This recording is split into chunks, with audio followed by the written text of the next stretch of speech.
Well, hello, everybody. We're on a new platform today. We're testing it out on all the Moose listeners, the WSGW listeners, the KISS listeners, and the CORE listeners, as well as the Children's Grief Center followers and MBS Airport followers. So, listen, I'll introduce myself. I'm Jody Kay with 94.5 The Moose, and with Connoisseur Media and Saginaw, with all the other stations I mentioned.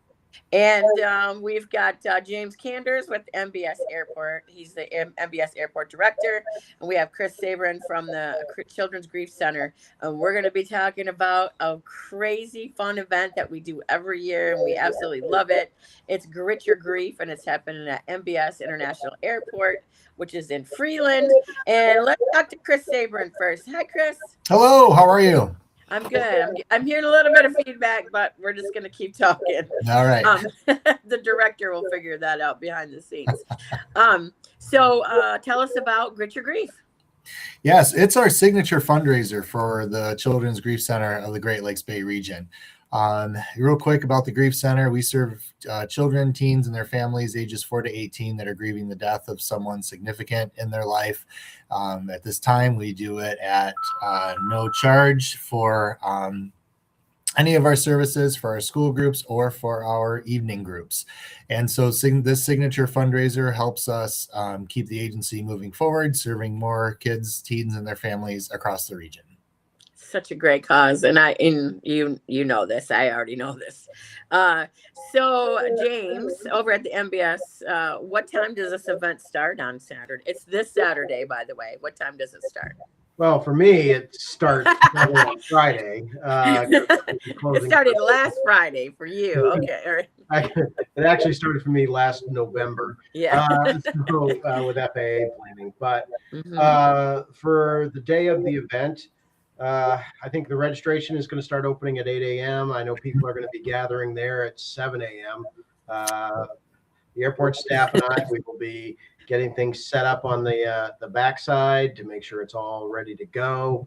And I know we've got some of the race promoters are going to be here on Friday to kind of get things started and measured out. So we're real excited to have another year of this event at MBS. Right. And for those of you who don't know what Grit Your Grief run, the runway, what it is, it's a 5K. And it's on the old part of the airport tarmac, correct? Yeah, the old where the old terminal used to be, that parking area. Yeah, it is, and it's massive, and we have so much fun out there. And I love it that it's all in one area. Now, that's not the only thing happening during Grit Your Grief, Run the Runway. Chris, what else is happening Saturday? So this is our 4th year at MBS, and it's really exciting that we're able to say that. It's actually the 6th year of the run. The first 2 years were in 2 different locations. But when we started this event at MBS, we wanted to create a type of environment. So in addition to the run walk that happens in the secure space, there's also a family color run, which doesn't happen on the runways, but a big grassy space right there at the event space. So there's family color run as well. There's first responders there showing the kids the equipment.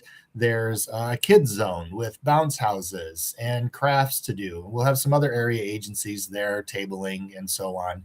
And new this year, we actually have the flight school from Barstow Airport in Midland. I believe it's Slipstream. Is that correct, James? Yes. They're going to be there as well, doing some tabling. And they're going to have one of their aircraft there as well. So that's a new development this year. Wow. In addition, we have a pancake breakfast available. And James shared some history on fly-in pancake breakfast, so I'll throw it to him in a second. But for a $10 ticket, all you can eat pancakes, sausage, drinks, things like that will be there to help us continue to raise funds. But the whole idea of the pancake breakfast came from the idea of fly-in events for hobby pilots. So I don't know, James, you want to on that? Yeah. So the term in the industry is typically the $100 hamburger. That's a phrase that came about because a lot of pilots who have these small private airplanes, they look for things to do on the weekend, places to fly, where they can fly in, see an event, maybe participate. and get some food. So this is a perfect event for that type of operation where they'll come in, they'll fly, we'll park them right next to the event grounds, so they can see the runners and participants, and they can and vice versa. So they come in and we'll get them to the event grounds and then get them back out of the aircraft and off when they're done having breakfast and watching. Do a lot of them do this? It varies. It's all dependent on weather. That's why I really don't want to jinx the weather. I know you kept saying that before we went live. So if it's sunny and not very cloudy, there's a higher likelihood they're going to come in and participate. I think it's going to be perfectly fine, to be honest with you. But I'm not jinxing it. I'm just saying I've been lucky my whole life, and I'm telling you, it's going to be fine. So can anybody still get in on the race, Chris? Absolutely. Yes, absolutely. So registration is still live right now. If you go to childrensgriefglbr.org, there's a link to the race page there. So that's the easiest way to get there. I'm looking at our live signups right now, and we're at 446, hoping to break the record. And if we hit 500, that'll break the record. So what that also means is you have today, tomorrow, and to sign up, but also Friday, because today's only Wednesday. I lost track of my days.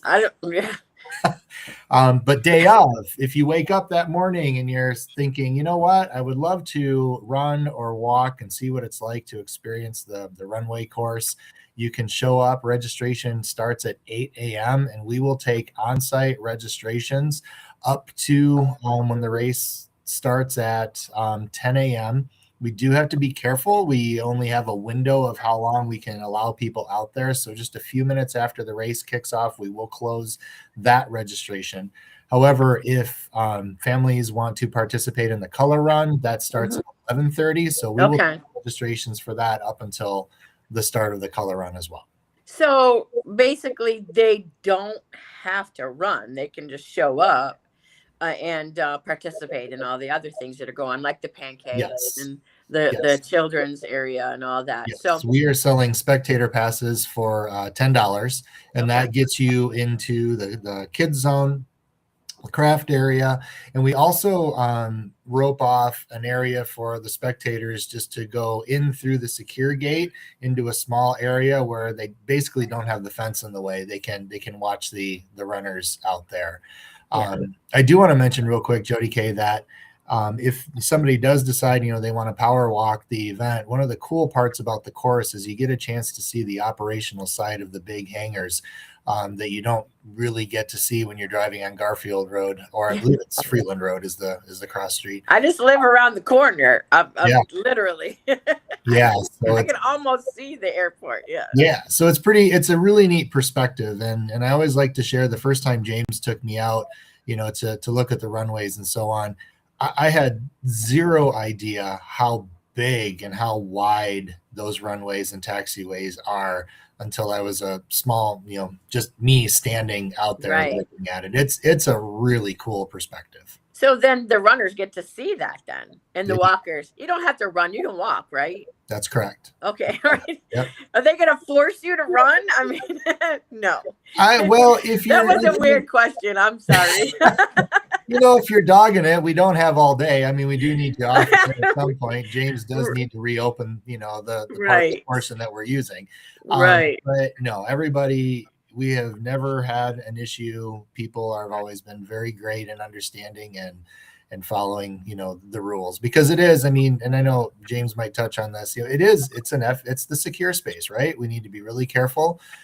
We don't allow, much out there. If you take something out, it has to be attached to your person. We do allow, if anybody's wondering, we do allow strollers, but the only thing that can be in the stroller is the child. You can't have stuff, out on the, extra stuff out on the runway that could, get sucked up by an airplane engine. Right. I can see how, I guess I didn't realize that the last 3 years that I've been there. So I had a question. Is there gonna be a DJ there? Because I know last year we were jamming. Oh That was yeah, great. oh yeah. We've got our DJ back this year, and Is it the he's same one?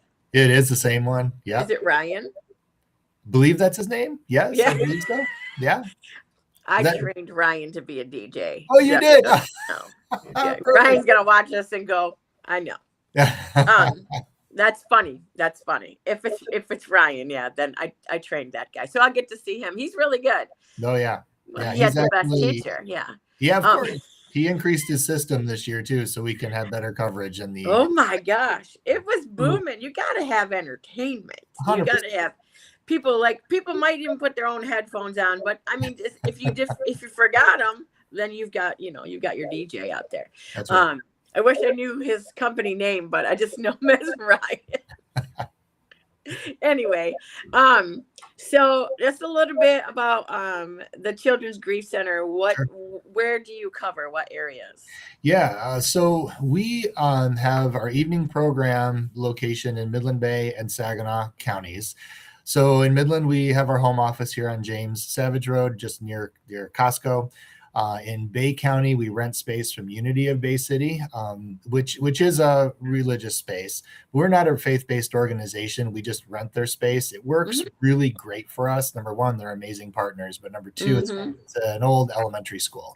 So lots of green space, lots of nice big rooms. In Saginaw County, we rent space from the Mid-Michigan Children's Museum. And so, amazing partners. But our reach, though, we have families that drive as far north as Harrison and Beaverton and Gladwin. Wow, okay. As south as Flint come up to our Saginaw program. We have a family that's been driving from Harbor Beach over in the Thumb area as well. That's way at the tip. Yeah, and we have families who drive from Mount Pleasant, in Isabella County as well. So our footprint, and that footprint has grown dramatically over the last year and a half, actually. So there's that. We have about 160 kids on our evening program rosters, but our school-based program has also grown quite a bit as well. Last year, our school grief support specialist, Lexi, ran 55 school programs in 45 buildings across that same footprint as well. So a total of 700 kids were served last year and their families, and that number is rising. We already have several families who have called for support, and we're getting them ready to go for our fall program year, and also telling them about our drop-in events over the summer. How, I don't know if I've asked you this before. How did this all start? So we were founded in 2014 by Camille Dre-Snitschke. And we were actually an idea born out of the Tony and Trish house, which is in Auburn. And they are where I live right now. There you go. All right. Awesome. And they, so they're an end-of-life home. And so in supporting those families after, somebody dies, they saw the children and they saw the grief. They tried to figure out a program, but just realized they didn't have the capacity. So after lots of conversation and Camille getting involved, they tapped her on the shoulder. She has lots of experience with whole body wellness, arts, crafts. She also has her own grief story as well, where she experienced grief and watched her daughter go through it. And so realized that maybe she could fill a gap in the community. So in 2014, she started it with 8 kids, where she borrowed a space at a church just south of Midland. And from 2014, starting with 8 children, now to 2026, up to about 700 kids, she started a really great thing for the community. And we have her to thank for us being here. That's amazing. Well, thank you, Camille. Are you guys ever looking for volunteers or anything? Oh, always. Yes, okay. Always. In fact, we're super fortunate for this event. We have just about 100 volunteers who have signed up to help us out. And that's my task for today, is to make sure they get their confirmation emails and all, assigned where they need to be. Right. But we have volunteers who actually facilitate our groups, and they get quite a bit of support and go through a pretty intense training. Yeah. But we also have volunteers who are group support, who go through a couple hours training. And that training isn't to be intimidating. It's just to be able to make sure we're all on the same page about how to talk to the kids, what's going to happen on group nights, and so But we have volunteers who come into the office, help us out with office tasks. We have a lot of businesses who employees will come in on a day of giving or a day of support, and they'll help us with some crafts and preparation and even building cleaning, because this building's pretty big and there's 4 of us employed, and it can be hard for the 4 of us to keep up with it. So you don't even know what's all involved when you do something like this until you get in it, and then you're like, oh, we need someone to come in and clean. yes, Take out the trash. yeah, That's amazing. I'm sure it's a massive operation over there at MBS. And do you guys, how do you guys prepare for something like this, James?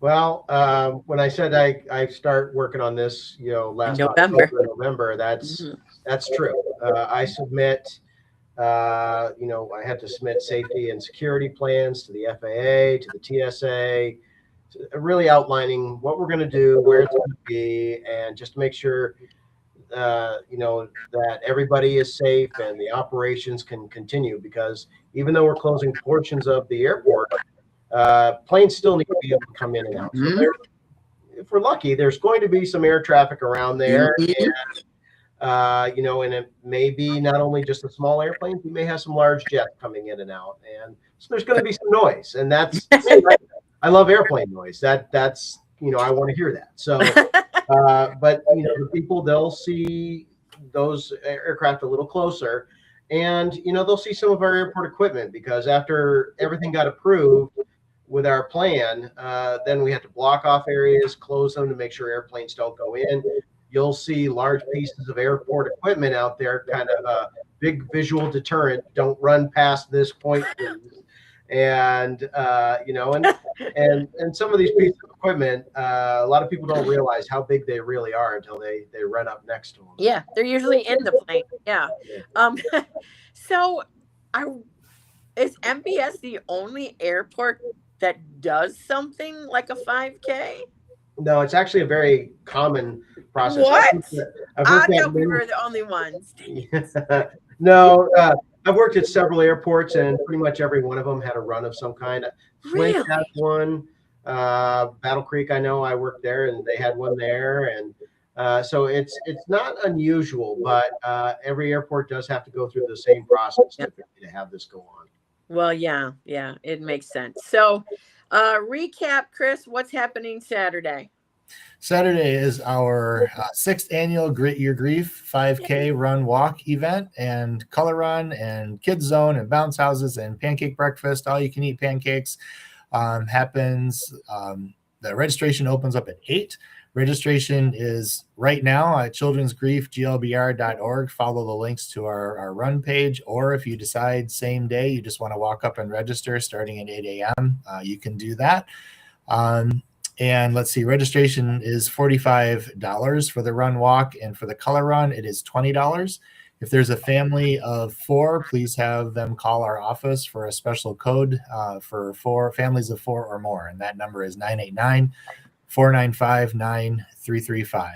And the event will the pancakes will be available until 12:30, and we'll be wrapping up the event about probably 12:30, 1 o'clock, somewhere around there. Right. So we have all these links up on our website, 945themoose.com. And I'm sure WTLZ KISS. I'm sorry. I'm using their proper names because we're WCEN. The Moose has it up. WSGW has theirs up. Core 106.3 The Core, and KISSWTLZ.com, KISS 107. They have all the links up there. So we're looking forward to Saturday, and we'll see you guys out there. I know I see you, Chris. I don't know if I've ever seen you, James, out there when I've been out there on a Saturday. Trust me, I'm out there all day. Maybe I have. Maybe I'll see you this year. So I appreciate you guys taking the time today to join us, and thank you so much. We'll see you on Saturday. Thanks so much, Jody K. Appreciate you. Thank you, Jody K.